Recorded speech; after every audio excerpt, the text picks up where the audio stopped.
hot in here.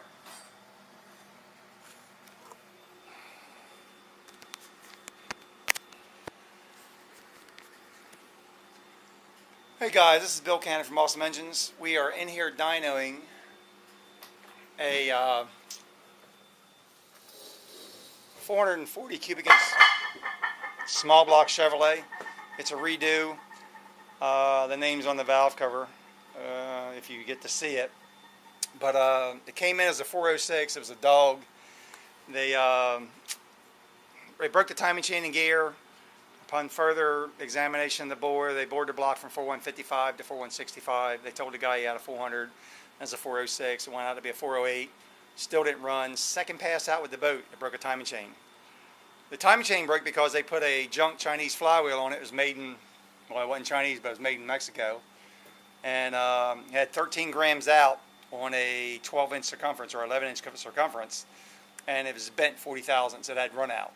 So the thing just sat there in harmonic till the timing chain broke.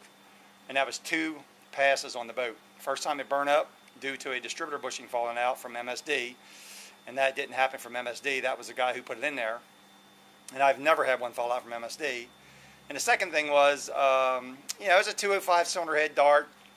It had dish pistons in it. What we did, we made this 440 inches. I had to go 4185 because the block was bored to 4165. Some of the cylinders are 4167.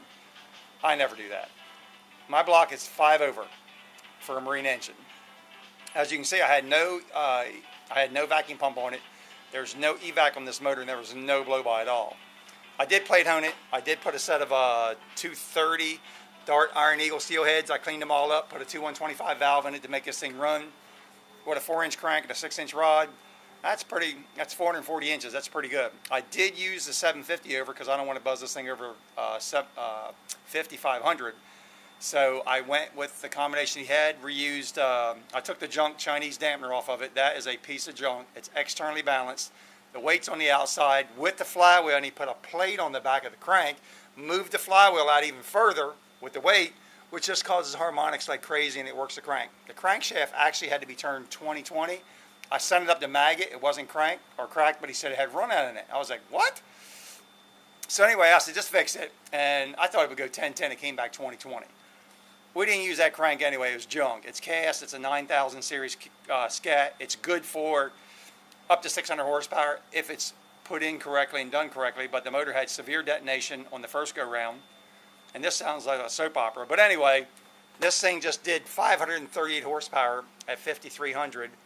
And, geez, I forget the torque. It's way up there, but I'll show you the dyno sheet.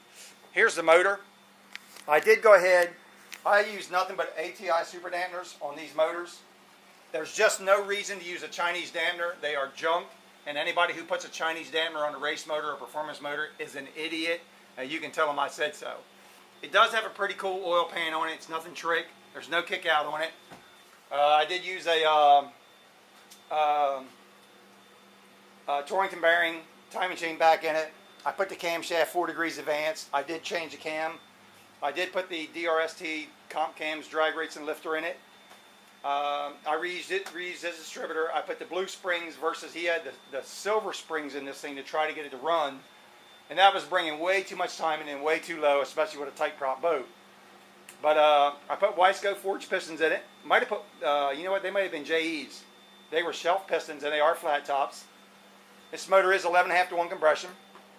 And other than that, it's got 570 lift on the intake and 560 on the exhaust. And it does have a Dart manifold, which I match ported. And this is their manifold, dual plane, 1-inch spacer. 750 with choke marine carburetor, and I did put a new cover on it because when the timing chain broke, it took care of his other one. And that is a steel Dart 230cc head. I've got an 1 7/8 tube header. That's the PCV or the dipstick, which you can see there was no blow-by. And I've got the MSD ready to run distributor just sitting in here. Let's go look at the dyno sheet. That's our CNC machine right there, and you can see the tool changer, which we do all the blocks on. That's my little hand lathe that I use for trimming everything. Bridgeport used to be with a DRO. This is my head and block, my old machine. I never use it. But anyway, there's the dyno sheet. And as you can see, let me me see if I can clear this up. Okay, yesterday I did a poll breaking it all in, and right here you can see it did 518 horsepower. Hope you can see that. Why is not that clear? Let me turn the light on here. I think my thing is fogging up. There we go. It did 518 horsepower at 5,300. Yeah, 518, 5,300. And the torque was 567 at 3,700. Which is pretty daggone good. Yesterday. Today, oh, there it goes. It clears right up. So there's the pole. 518.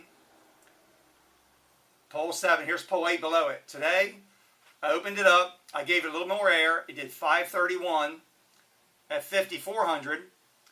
And the torque was 574 at 3,700. So all I done was gave this girl some air with some air bleeds, and it picked right up.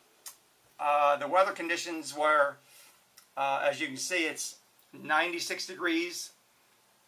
The average room air temperature is 96 degrees. The barometric pressure is really, it's pretty good, it's 30.9.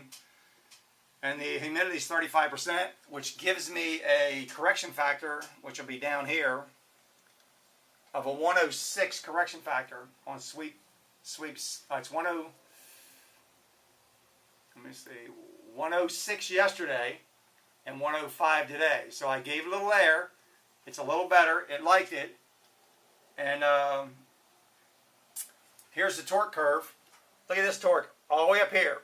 550 foot-pounds of torque at 3,000 RPM. It never goes down. Today, it literally jumped up more all the way to the end and fell off. The green poles today, as you can see, it takes a little jump right there. When you start getting the air moving, it definitely liked it, and it was still pulling at 531, but it's flat there. As you can see, I've got the pull, everything at every 50 RPM, and yesterday I did every 100. I wanted to break it down a little tighter, but I'm still making 20 more horsepower just by fuel or air. Fuel pressure was right there. 6.6, 7 pounds today, still 6.6, 7. It's good and steady. Here's EGTs on this thing, which is fantastic.